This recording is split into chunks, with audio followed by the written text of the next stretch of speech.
Hey guys, Infidel 1258 here. Tonight I'm going to share with you a clip from a recent live event where Jim and I are talking about the value and opportunity in blockchain gaming. He actually shares one story of value appreciation, life-changing value appreciation that has come through Splinterlands, and then we talk about the vision for and the implication of this moving forward, because the opportunity is not done. Blockchain based gaming is just getting started, and life-changing opportunity is right in front of us.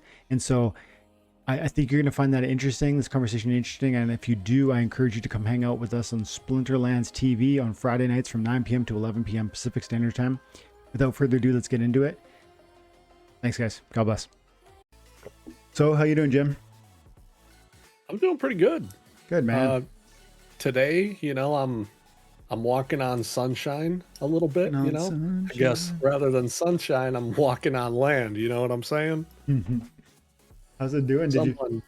Someone may or may not have squashed the beef with Steve last night. I was wondering. I saw that you guys are going head to head on Luke's channel last night, and I was like, "Oh, this is going to be messy. I wish I could blow off my own live event and come watch the fireworks." Yeah. It was a good time. And then at the end, I found out that people were able to get land for free. What? You didn't know? No. Neither did I. Steve told us that for Uniswap a while back, if you staked DEC with them, they gave you land, and he got 25 free lands. That's so wild. So what he's been doing, which he did this for Luke a while back, he gave him a land. Wow. So, and he told us yesterday that that he's giving out his free land that he got to people like content creators, people who are helping the community and stuff. Love it. So he gave me and Rogue Patton a land and a totem. Dude. Nuts. That's amazing. That's super cool. That's a very generous act, guys. You guys got to go. You probably already know, but you got to go over to Steve R and Steve R82 on YouTube and give him a follow. That's awesome. Saying good stuff about Steve R. Generally, the last week I've been trolling a little bit, and I would always say is whenever I watch Steve on some live stream, he always tells me stuff I had no clue. Yeah. And the same thing with yesterday. It was nuts. Yeah, I've definitely never heard that, and I am astonished. I mean, that must have been in the right, I bet it must have been the case that land was practically free back then. It wasn't $300, $400, $500, $600, $700, and it must have been right when liquidity pools were really beginning, so they needed to attract attention. Is that kind of what he said, or did he not even really talk about when? I don't even believe he talked about that, other than Uniswap being, I guess, in early development, and they wanted to get people over to it with the DEC pool, which I guess could be exactly that reason. Yeah, interesting. So it was just at first no one was doing it because the gas fees, and then they're like, all right, I guess we'll get some land from this, so why not? That's so crazy. I know. And the interesting thing. This is going to sound unsubstantiated. It's going to sound just today I had a funny tweet where somebody dropped a comment on my YouTube, and he's been with me for forever, for months and months. This guy supports the channel. He drops comments and communicates with me, which I love. And he sends this funny comment saying it's like Dwayne the perma bull Cunningham or something like that, and he's talking about how I've always got a positive spin for whatever I'm talking about, and he's not wrong. I generally my whole life I walk through my day, generally speaking, feeling like there's a positive spin to every opportunity, and I do that in part because I've throughout my whole life, I've kind of lacked ability on certain elements. I used to play basketball. I was never the best. I had friends who were way better. I didn't start playing until grade 10, and these guys played since they were kids. But what I would bring to the court that they didn't necessarily bring to the court was I didn't care how bad I was. I didn't care how the odds looked bad, like because we would shoot for teams, so it would be 3v3, and whoever hit the first 3 shots was on a team, and the other 3 were stuck on the other team. And you might say, well, that's like the best versus the worst, but I loved it when I was on the team that was like quote unquote the worst, because to win in that moment is to like, there's like more glory there. And so I whenever I feel like something has gone wrong, I always just think of it as like, okay, this is going to be amazing when it turns around, when we right the ship. And so I just thought it was funny that he said that. I was laughing out loud while I was reading it, because I do think he's right. Like, I am generally probably excessively positive. But at the same time, I think it's worth living life that way. I think that makes more sense than being, when something goes wrong, just being like caught on it and stumbling over it. And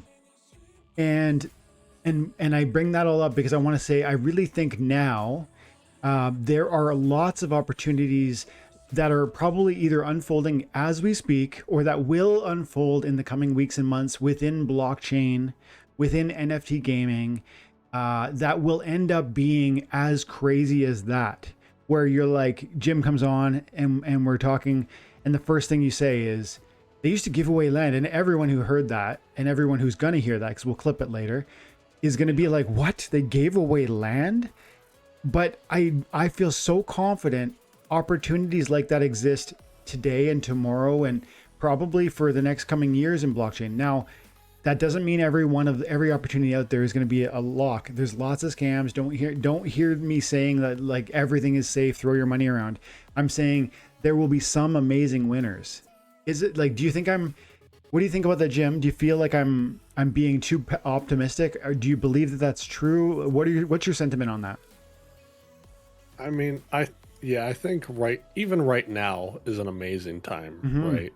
Like, sure, it's not going to be as crazy as they were giving away free land, but you could also look at it.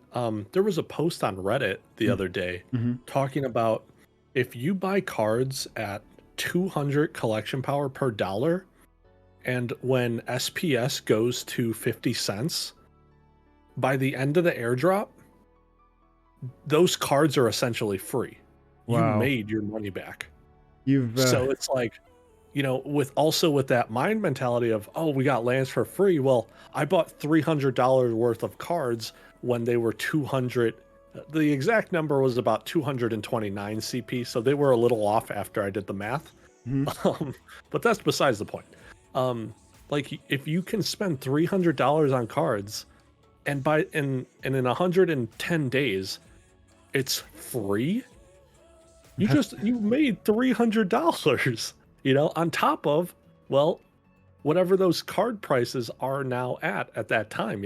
If it's still $300, well, then now you have $600 right then and there. Yeah, it's crazy. So. And that, you're right. That's an amazing example of exactly the point. It's like, there really are significant opportunities unfolding in front of us right now, and that opportunity you described sounds really amazing, but it's going to be even more amazing to a point where it blows people's mind in maybe it's 3 or 4 years away, when SPS is, I think, literally $5.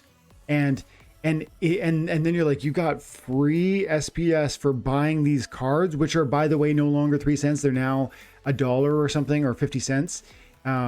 So every element of that equation will have appreciated wildly, in my opinion, over the next 4 years. And so then it's like, it broke even already based on the formula you're describing. But then it's like, when the price appreciation comes in addition, it's like there's literally money lying on the ground. All you have to do is bend over and pick it up. That's how I think about it. It's crazy. This game, this space is wild. And there's lots of people who will hear that and think that means that you can just throw your money around. I am super not that guy.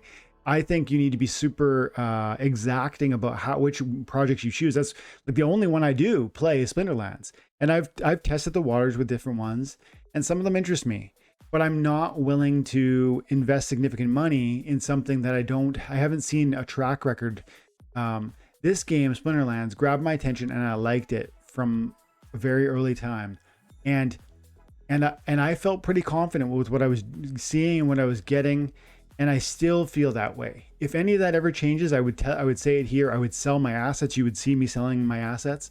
But I don't know. I mean, and maybe I will branch into a different game at some point. But for right now, this is where I feel, I guess, most confident. So I'm gonna push my chips in.